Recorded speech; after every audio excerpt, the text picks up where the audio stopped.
Oh.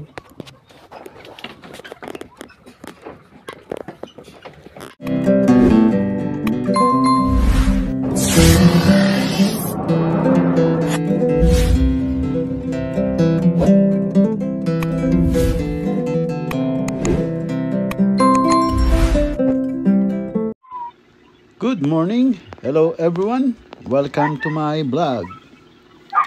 Mga ka-BSK, magandang araw po sa inyong lahat. Ayan, nandito po tayo. Joyce Farm. Ayan, at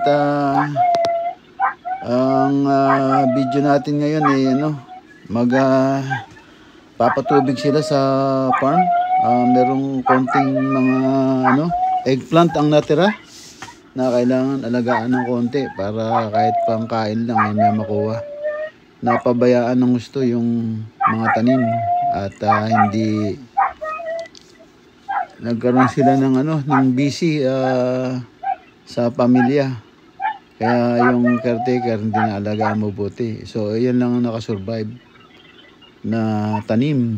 Kaya ayan, pinapatubigan nila. At bumili rin tayo ng hose para kahit saan pwedeng umabot. Bali 60 meters yung binili natin sa sobrang haba. Kahit saan pwede mong dalhin. Ayan, hindi pa nga nila alam kung paano gamitin. Sobrang haba daw. Hindi ko alam kung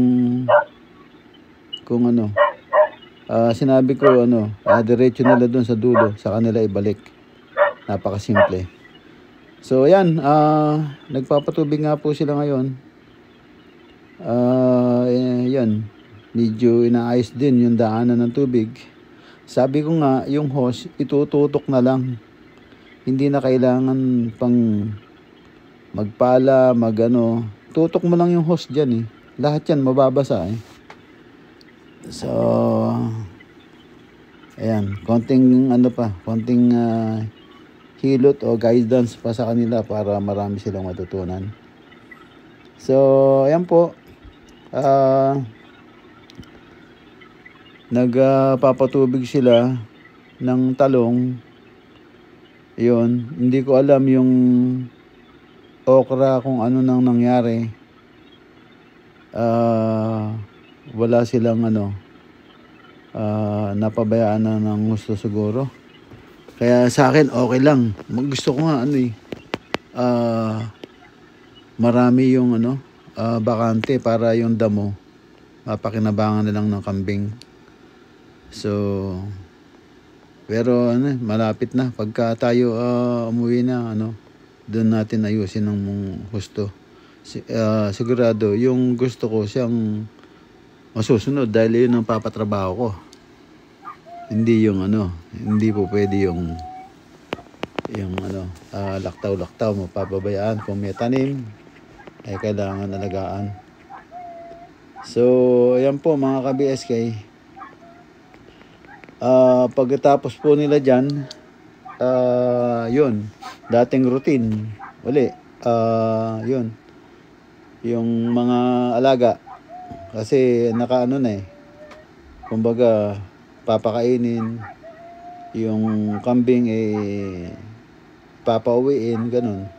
So yan, tinatapos lang po nila. Tara, ang ginagamit ko pong camera ngayon yung CCTV. Kaya kung makita nyo medyo malayo ang kuha kasi yung CCTV nakukuhanan hanggang dulo ng farm. So ayan po. Medyo nabablock lang ng konti dahil yung pagka-pwesto ng camera hindi libre ng gusto. So yun, side to side lang.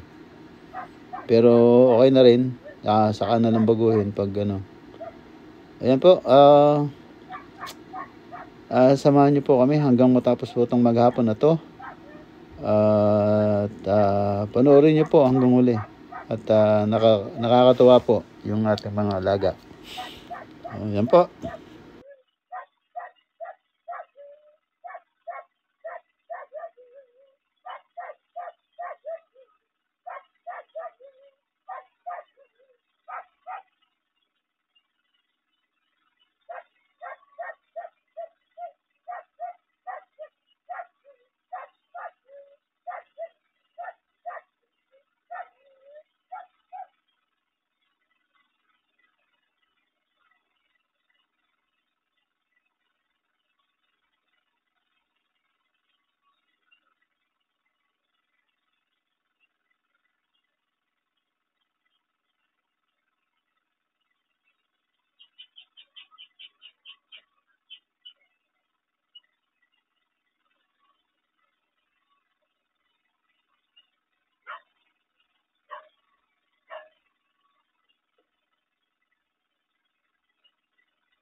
Ayan, Daniel, ano, silong na raw kayo at ready na, kakain na raw. Lunch time muna. Manangalian muna kayo. Ayan. 346 minutes later. Ayan, hapon na po. So, ano, sisilong na nila yung ano, yung mga alaga, yung mga kambing. Ayan, para hindi gabihin diyan sa ano, sa gitna ng farm. Ayan po, nakasoga po sila. Ayan, tinatanggal po yung tali. Nagkasabit-sabit na yung isang kambing. So ayun, tanggal na yung tali. Alam niya na saan siya pupunta. Dire-diretso na po yun, pauwi. Ito po, yung isang ano, yung toro naiwan. So yan. So kakalagyan niya po yung tali, pero hindi niya po bibitawan yan. Dahil kuwan po yan kung saan po dadaan yan. So yun, binitbit niya yung ano, yung toro. Hawak niya po yung tali. Para makontrol niya. Kasi ano yan mahilig manungay. Yung bang ano, susungayin ka niya. So kailangan tinitignan mo siya. Pag hindi mo siya tinitignan, magpapapansin yan. Susungayin ka. So ayan po, sisilong na po yung ano, yung mga kambing. Tara po, panoorin po natin sila. Napakaganda po.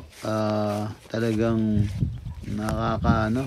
nakakawala ng stress pag pinanood mo yung ano, kakulitan ng mga kambing at saka ng mga alaga. Ayan, tapos nila masilong yung ano, kambing, magpapakain po sila ng mga alaga, ng manok. Ayan, bibi, yung pabo, bengala. Ayan. Tara po, samahan niyo po kami hanggang matapos tong ating maghapon. Ayan po mga ka-BSK, napakaganda po. Panoorin po natin sila. Ayan, at itataboy po natin na papunta doon sa kulungan. So bubugawin po natin sila hanggang doon.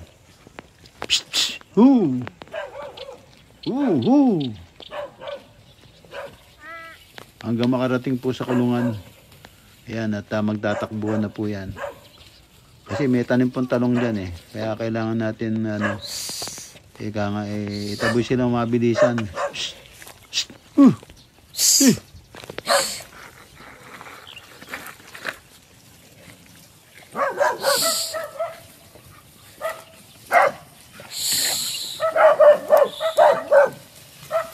At mga ka-BSK, ayan naman po ang maingay na aso.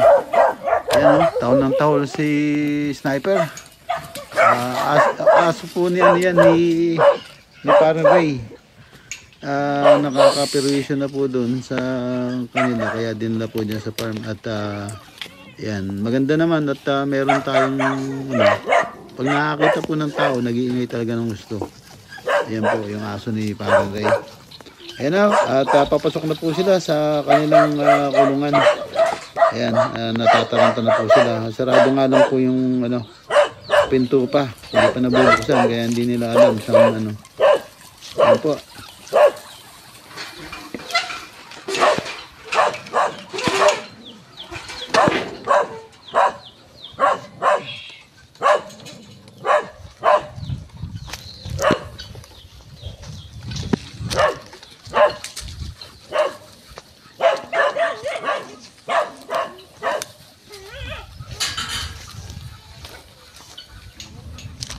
Buksan na ito ate.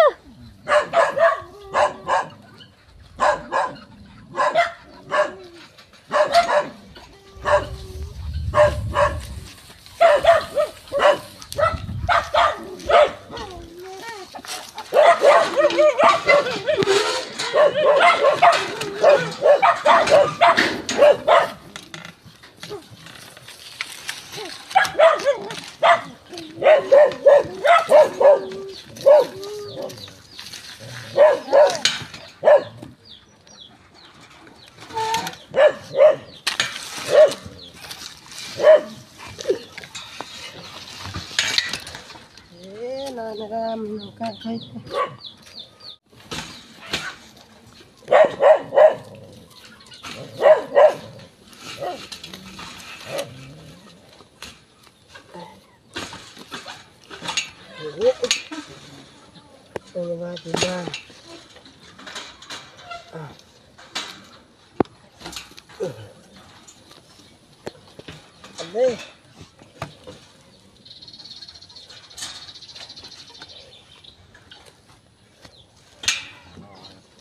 Isi man.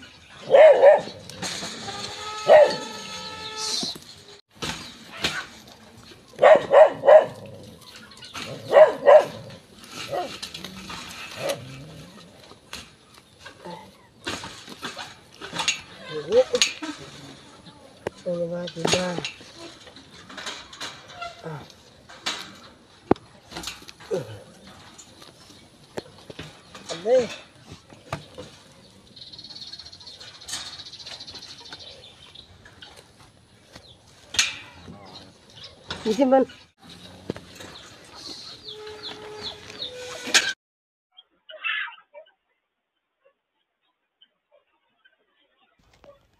Ayan mga ka-BSK, at ayan, nandito tayo sa CCTV camera. Kinukunan po natin sila ng aerial view sa CCTV camera. Ayan po, napapasok na po nila yung yung mga kambing. At ayan, yung isang video camera niya, ay isang cameraman niya, yun. Magbibideo na po doon sa loob ng kulungan para makita po natin yung ginagawa niya. Kasi sabi ko kasi tanggalin yung tali at baka mabigti. Kailangan pag nandun na sa kulungan wala nang tali. So ayan, sabi ko videohan, pero parang hindi ko pa nakikita na tinatanggal yung tali. Ayan po. At kasi dapat kasi bukas yung mga pinto niyan para alam nila kung saan sila pupunta. Kaya kasi pinapapanik po nila, sarado pa yung mga pinto. So yung mga kambing, imbis na dire-diretso dun sa kanilang tinutulugan, sarado. Natataranta sila kung saan sila pupunta. Kasi yung mga kambing dapat alam nila kung saan sila natutulog so alam nila kung saan sila papasok. Yun. Kaya lang pag pinauwi na, pasok sa taas ng kanilang bahay, sarado yung mga pinto. Tingnan po natin kung paano.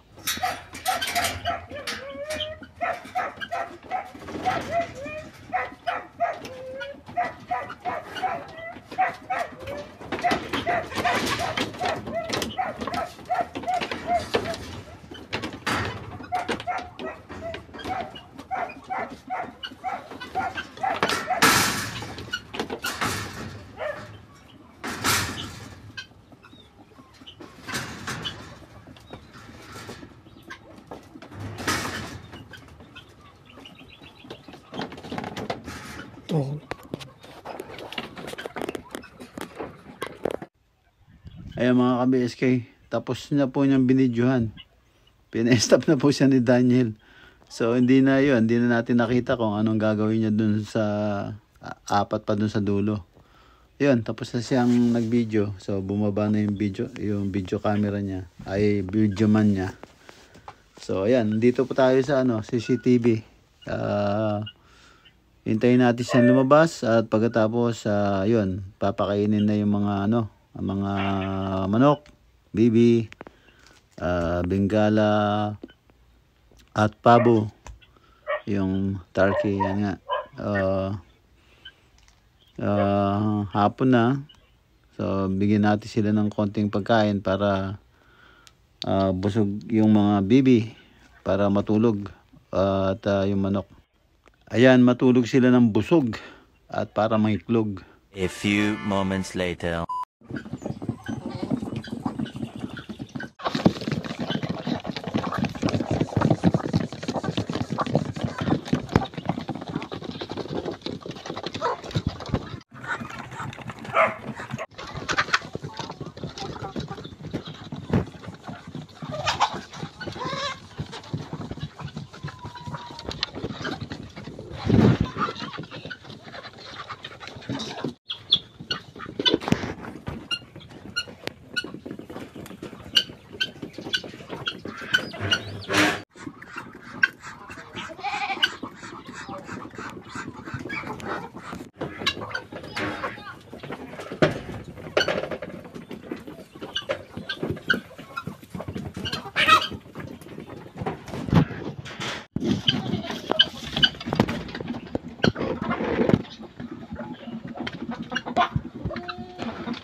Ayan mga ka-BSK, dito po tayo ulit sa CCTV camera.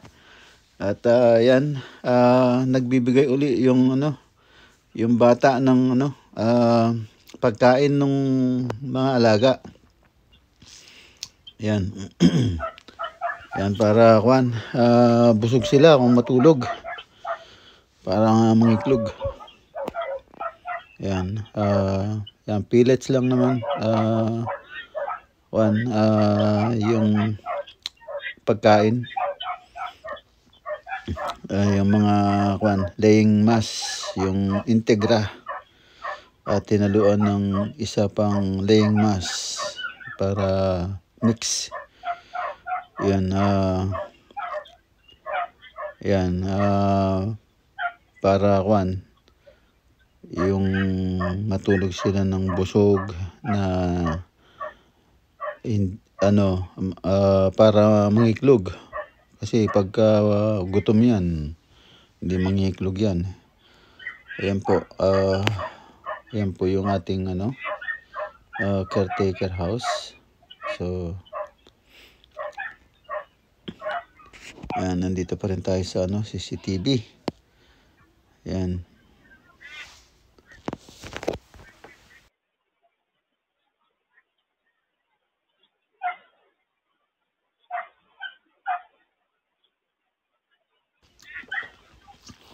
Ayan, yung bata, tapos na siya magbigay ng pagkain sa mga alaga. At yun, masipag din. Alam niya yung gagawin niya. So, yun, masok na siya sa bahay. Tapos, ngayon, ayan naman po yung yung nanay niya. Yan. Yan, may nakuha siyang mangga doon sa net. Bumaksak. Kinuha niya yung mangga doon sa net. Pero siya, nag-video cam na siya dyan na kumakain yung mga alaga. Ang galing nga mga ka-BSK. Pagka mayroong manggang hinog na nahulog, hindi nababasag. Kasi nga, dadapo doon sa net. So, ayun, ang kinuha niya kanina, manggang hinog yun, na nahulog. O, ayan, mga ka-BSK. Tapos na naman po yung maghapon natin. Ang ganda, no? Sarap, tumambay dyan.